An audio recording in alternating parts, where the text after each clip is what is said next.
Bon, je suis convoquée par la police pour un tweet sur la Palestine. C'est dans le cadre d'une enquête préliminaire pour apologie du terrorisme. T'es là, t'entends apologie du terrorisme, t'as l'impression que j'ai dit un truc de ouf.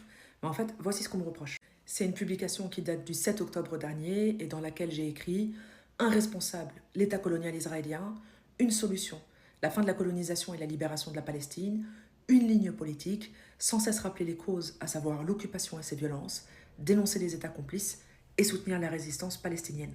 Plusieurs choses sur ça. Bon, déjà évidemment, je ne suis ni la première ni la dernière à être convoquée pour avoir exprimé un soutien à la Palestine et aux luttes des Palestiniens. Depuis le 7 octobre, des centaines de personnes ont été inquiétées pour les mêmes raisons. Toutes n'ont pas eu affaire à la police ou à la justice.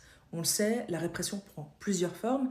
Il y a eu bien sûr des gardes à vue, des perquisitions, des procès et même des condamnations, mais il y a aussi eu des conseils de discipline, des licenciements, des manœuvres d'intimidation, des conférences déprogrammées de force, des publications censurées sur les réseaux sociaux, des expulsions, une pression politique et médiatique quotidienne, etc., etc. En fait, c'est simple, en France, comme dans d'autres pays occidentaux, tout a été fait pour empêcher l'expression d'une solidarité avec le peuple de Palestine. Pourquoi? Parce que c'est comme ça que tout pouvoir impose sa domination.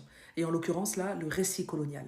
Ça fonctionne toujours avec d'un côté la propagande et de l'autre la répression. D'un côté, on instaure un récit dominant avec sa chronologie, ses hiérarchies, ses mythes et son vocabulaire. On te raconte l'histoire de manière à ce que l'opprimé apparaisse comme l'oppresseur et l'oppresseur comme l'opprimé. Et de l'autre côté, on criminalise tous ceux qui rejettent ce récit, qui proposent une autre analyse de la situation et qui s'organisent contre ces violences.